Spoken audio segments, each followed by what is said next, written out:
Meu amigo pensante, meu nome é Rafael, esse é o Filosofia e Cafeína, e toda religião e pensamento ocidental são apenas uma nota de rodapé na filosofia de Platão. É verdade. Quer dizer, às vezes não. Tá, essa frase parece um pouco forte, embora sim tenha um punhado de verdade nela. Vamos entender então a origem da maior parte do pensamento ocidental e também da crença, principalmente para uns leitores que é Santo Agostinho. Mas essa aula ainda vai chegar, vamos entender de onde tudo começou. Antes de chegar em Descartes, um dos maiores matemáticos de todos os tempos, ou até mesmo Kant, o terror de quem vai fazer direito, vamos ver onde tudo isso surgiu. A dialética do mundo das ideias, tudo isso e muito mais. Então, se você olhar a barra de progresso do vídeo, o tempo, se toda a filosofia e pensamento e religião ocidental é uma nota de rodapé desse autor, você deve estar vendo que um vídeo não tem 10 horas. Pelo contrário. Aliás, aproveita que você está olhando isso e se devia estar inscrito com o sininho ativado. Então por que essa duração? Se é tudo isso o autor de hoje? Porque hoje eu vou dar a introdução do principal conceito de Platão, que é o mundo das ideias. Platão não falou sobre política na República? Falou. Temos um vídeo sobre política clássica, a origem da política. Também sobre o certo, a busca pela verdade. Sim. Temos um vídeo sobre ética e moral, onde o Platão também aparece. Aliás, temos muitos vídeos onde o Platão aparece. Diferente da forma tradicional de ensinar na escola, que você tem 1 ou 5 aulas de 1 hora sobre o autor, eu não gosto de pensar a filosofia como uma flecha, e sim como uma teia. Já disse isso várias vezes. Platão, assim como vários outros autores, eles falam sobre muita coisa, e você ficar mudando o assunto toda hora, prejudicial. Então eu não gosto de tratar a filosofia pela história da filosofia. Então, aqui vai a introdução para você entender Platão, entender os outros momentos em que ele aparece. Quando for falar de política, nos vídeos de política, Platão vai ser citado, porque você está com a mente condicionada à política. Quando for falar de ética, Platão vai aparecer no vídeo de ética, que você vai estar com a mente focada em ética. Até quando ele aparecer em coisas como forma e matéria, ou nas outras aulas, você vai estar com a mente condicionada àquele assunto. Então aqui vamos se condicionar a entender o princípio de Platão para você saber quando ele aparecer novamente. De qualquer forma, querendo ou não, ele influenciou todos os filósofos, os que seguiram e os que criticaram. Então, é uma nota de rodapé. Uma vida não questionada não merece ser vivida. Sócrates. Calma que temos uma aula de Sócrates no canal. Claro que para quem é inscrito já sabe disso. Mas é impossível começar a falar de Platão sem falar do seu mestre, Sócrates. Aliás, Sócrates nunca deixou nada escrito. As principais obras de Platão, principalmente da fase da juventude, são sobre Sócrates. São os diálogos de Sócrates com seus amigos, como por exemplo no banquete, com sofistas, como por exemplo Gorgias, Hípias e também outros, e também essas ideias que influenciaram Platão. É meio difícil dizer exatamente quando termina Sócrates e quando começa Platão. Em alguns diálogos você tem continuação do autor, ali acredita que já seja comentários do Platão sobre aquilo. Então essa é uma parte da doxicografia que não é bem clara, mas é muito importante. A principal contribuição de Sócrates aqui não é nem os diálogos, isso fica no vídeo de Sócrates, e sim a maêutica, o método socrático. Sócrates, como era filho de uma parteira, acreditava que o pensamento, a ideia, vinha de um parto. Você meio que já sabe, só não sabe que já sabe. A ideia já é inata a você, só precisa trazer à tona um interlocutor, um professor, um mestre, ele só vai tirar aquilo que você já tem, extrair de você. Por isso, maêutica, ou parto, do grego, literalmente você paria as ideias de um lugar que elas já estão. Isso influencia muito Platão, porque ele pensa, bem, se as ideias já estão na gente, elas estão aonde? Na alma. Aqui a alma é um conceito muito mais amplo do que o conceito atual. Então, mente, espírito, alma, vai englobar tudo num só conceito que é a alma. Mas as verdades já estão na alma. Eu preciso tirá-las de alguma forma. Sócrates vai dizer que é pela dialética, pelo diálogo, pelo discurso. Ele conversa com um sofista ou com um amigo e assim com perguntas e respostas ele vai tirando. Esse método funciona, o método socrático. Eu mesmo gosto muito de usar o método socrático, principalmente em sala de aula. Principalmente com as turmas mais jovens, o método socrático funciona muito bem. Não que eu chegue aos pés de usar o método socrático como o próprio mestre, né? Mas funciona. A busca pela verdade. Tente mover o mundo movendo a si mesmo. Essa é a principal contribuição de Platão. A busca pela verdade, ou a busca pela verdade absoluta. Isso começa já na maturidade de Platão. Quando ele volta para Atenas, abandona a vida de político, aristocrata. Platão era de uma família de políticos muito rica. Funda a famosa Academia de Platão. Calma que isso não é só uma piada manjada. Academia, óbvio que é no sentido de acadêmicos. Aliás, esse vídeo é sobre Aristóteles. Esquece esse nome, você nunca vai ouvir. Platão é o apelido dele. É meio que um bullying que ele sofria por ser muito grande e ter a plateia, ou trapézios, muito largos.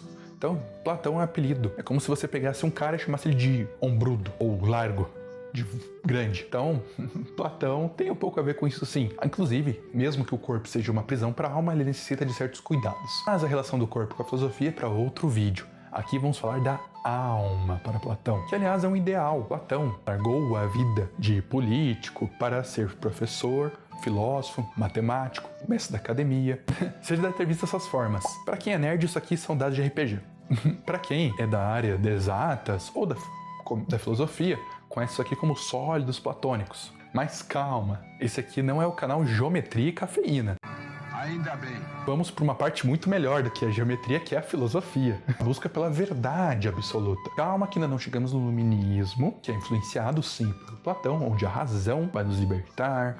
Ó, a razão libertando, onde a luz da razão é que nos liberta de uma ignorância. Calma que você vai ver que isso é muito parecido com um certo mito que ele conta. Mas a aula de história é só para quem é inscrito. O que Platão traz, que permeia a história da filosofia e também a história de fato dos acontecimentos, é a busca pela verdade. A razão, ela acessa a verdade que está no mundo ideal, contido na alma. Mas as coisas do mundo nos afastam dela. Depois você vai ver que Descartes diferencia a res cogita, o penso logo existo, da resistência das coisas. Até o aluno de Platão, Aristóteles, diz que existe uma diferença entre a forma e a matéria. Então, uma diferença entre o ideal, que está na ideia, no mundo das ideias, e o que está no mundo sensível. Sensível significa dos sentidos, não de frágil, mas sim de sensitível. Vamos usar a palavra sensível. O que está no mundo sensível, que nos traz conhecimentos falsos, é a doxa, ou opinião. Aquela coisa que você ouve e cria assim uma opinião é uma doxa. Aquilo que você acredita só de ver é uma doxa, inclusive você pode ser enganado. Aquilo que você apenas reproduz é uma doxa, porque não há nada de original, você não trouxe da alma, você está apenas reproduzindo o que outra pessoa disse. Isso é uma doxa. Episteme, que depois vai originar o termo epistemologia, ou teoria do conhecimento, ela vai vir da razão, do acessar o ideal. Eu disse agora há pouco que Platão é muito importante para a geometria, sólidos platônicos. Mas você consegue ver uma linha reta na natureza? Com exceção da teia de aranha, que se você olhar mais perto ela tem imperfeições, coisas no mundo são imperfeitas. Então a geometria nada mais é do que você estudar a figura ideal.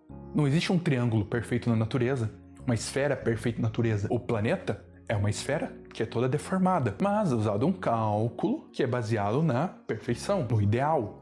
Então você nunca vai achar nenhum desses sólidos perfeito na natureza, mas para entendê-los você entende o ideal, dado formas que são ideais, diretamente da razão. No mundo onde a gente calcula as coisas, onde a gente sente as coisas, elas são representações desse ideal. Então as coisas, por exemplo, desde formas até, por exemplo, cavalos, são representações de um ideal maior de forma, um ideal maior de cavalo. A gente reconhece as coisas que são semelhantes e parecidas com seu ideal, qual só é acessado puramente pela razão e não pela medição sensível. Por exemplo, quando um artista desenha, ele não desenha a coisa como de fato é.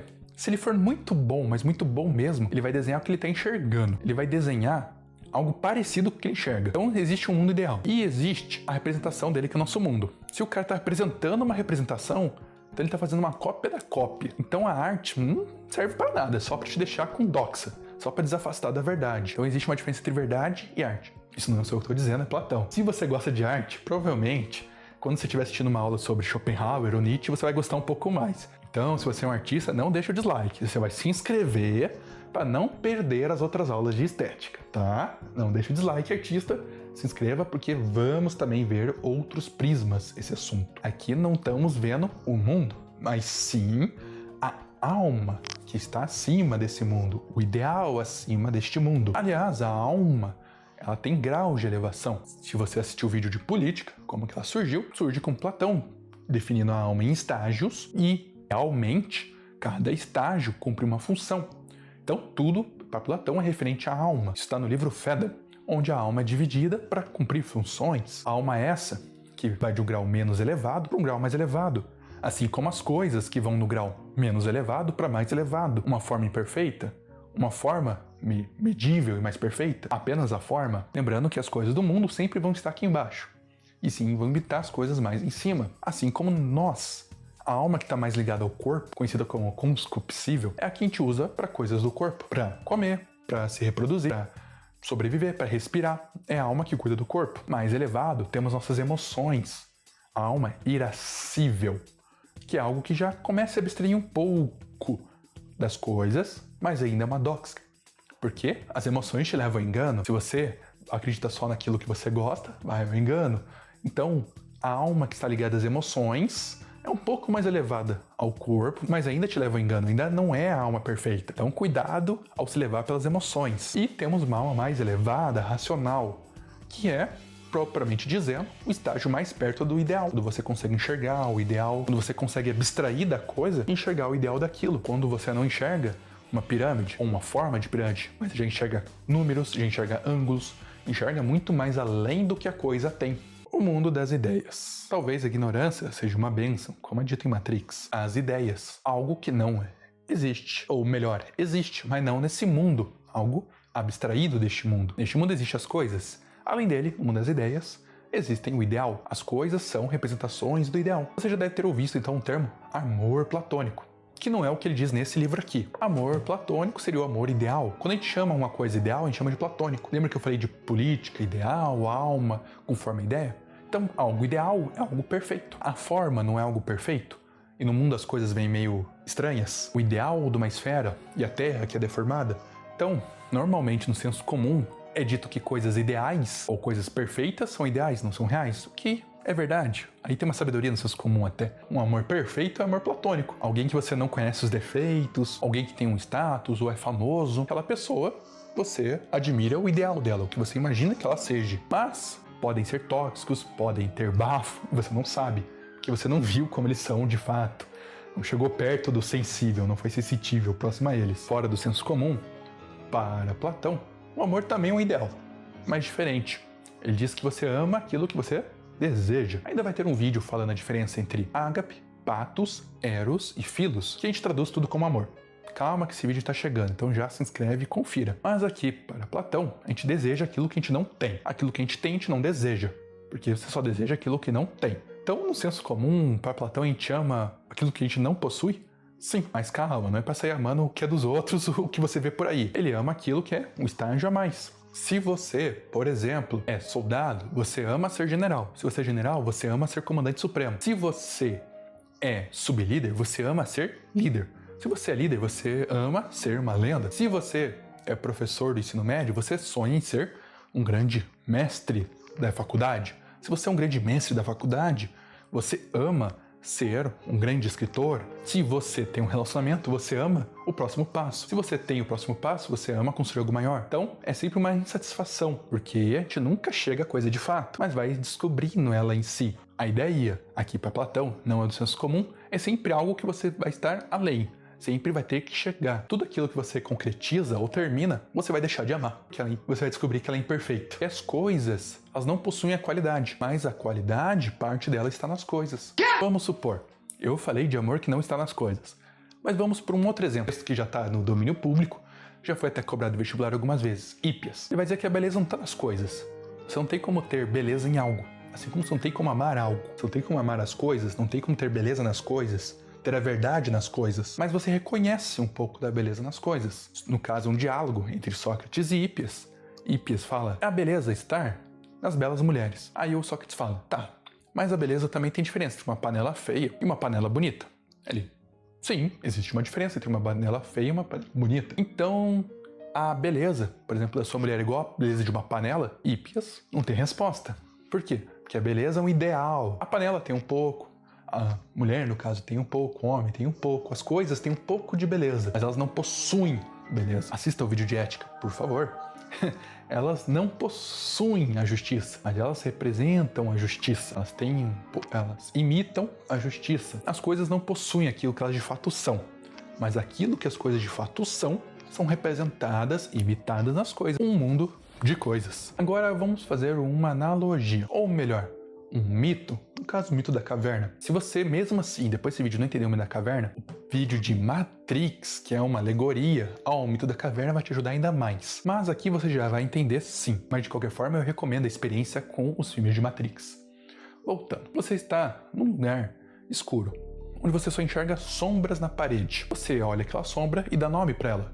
Aquilo é uma cadeira, aquilo é um cavalo, Aquilo eu achei bonito, aquilo é belo, mas suponhamos que você se liberta daquela corrente. Você começa a enxergar as coisas como realmente são. Você deixa de ter opiniões, doxa, e passa a ter conhecimento, episteme. Primeira coisa, quando você sai dessa caverna, desse lugar escuro, vem muita luz. Se você estava muito focado nesse vídeo, esse efeito aqui de filtro te fez o que com os olhos? Isso aqui. Se você tá num quarto escuro e do nada acende a luz, dói um pouco os olhos. Quando você descobre algo, você meio que não consegue explicar aquilo. Quando você tem uma boa ideia, meio que você... E agora como que eu explico? E vai, depois passa. Você se acostuma com aquilo. O conhecimento dói. Você tem até uma surpresa com ele. É difícil até cachotá-lo, porque ele é algo maior que você propriamente falando. E você começa uma episteme, um conhecimento, que não é mera opinião. E você volta para aquela caverna para ajudar as pessoas que também estão lá. E essas pessoas que também estão lá, elas vão te matar. Porque elas são apegadas às coisas. Se você vê uma sombra e fala, isso é algo, e vê uma pessoa com outro conhecimento e diz, na verdade isso não é aquilo. A pessoa ela é apegada às coisas. Lembra que a emoção é uma alma mais próxima do corpo e não a razão, que é uma alma mais elevada? Então as pessoas que são apegadas vão te matar por conta disso. Elas não vão aceitar a sua opinião. Aqui, a pessoa que realmente saiu da caverna, teve uma boa opinião, se chama Sócrates. A democracia ateniense o matou. O acusou de corromper a juventude, de ir contra os deuses. Condenou ele a se autossuicidar-se a si mesmo, tomando a cicuta, que é um veneno. Por quê? Porque as pessoas da Grécia eram apegadas àquelas ideias. Quando Sócrates veio com a maêutica, tirando a ideia de nós, Platão viu isso e os atenienses, que eram apegados às coisas mais rústicas, o mataram. Não estavam prontos para Sócrates. Por isso que o Platão, muito chateado, saiu de Atenas, passou aquele tempo fora, até voltar e abrir a academia. Você vê que a filosofia e a história de Platão se misturam, assim como a filosofia e a história do seu mestre Sócrates deixaram um legado. Elete Thanatou. Esse é o legado de Sócrates. O método que fusilou Platão, a filosofia que mudou de rumo, Platão que deixou esse legado. Assista depois, ou se você já assistiu, assista de novo o vídeo de Descartes. Você vai ver grande influência de Platão. Assista de novo, ou assista pela primeira vez o vídeo sobre Nietzsche. Você vai ver ele criticando Platão, porque teve uma influência. Bem ou mal, ele teve uma influência. Concordando ou discordando, você tem que entender primeiramente. A filosofia, a história, são religião do Ocidente. São uma nota de rodapé no livro de Platão. Faz até que algum sentido. Como eu digo, não se assiste 2 vezes o mesmo vídeo. Então revisite ou se inscreva para ter os outros vídeos e assim ver a contribuição de Platão no pensamento. Um ideal maior que é o like do vídeo. Ou melhor, é a verdade absoluta. A busca pela verdade absoluta que fez vários filósofos se dedicarem a isso. Outros não, como helenísticos, que também já tem vídeo no canal, querem se dedicar à vida boa, não à verdade absoluta. Depois outros querem o iluminismo, um movimento histórico que buscava a verdade, influenciado pela ideia de iluminação de Platão, ou melhor, a iluminação de Santo Agostinho, que, se inscreva no canal para não perder essa aula, é influenciado e traz toda a religião para a filosofia de Platão. Tem uma grande influência do ideal, da concepção de mundo das ideias de Platão. Mas, assim como Sócrates tirava a verdade que já está dentro de nós, ele não embutia a verdade em ninguém, e sim tirava, tire de você mesmo a própria verdade. Pense só.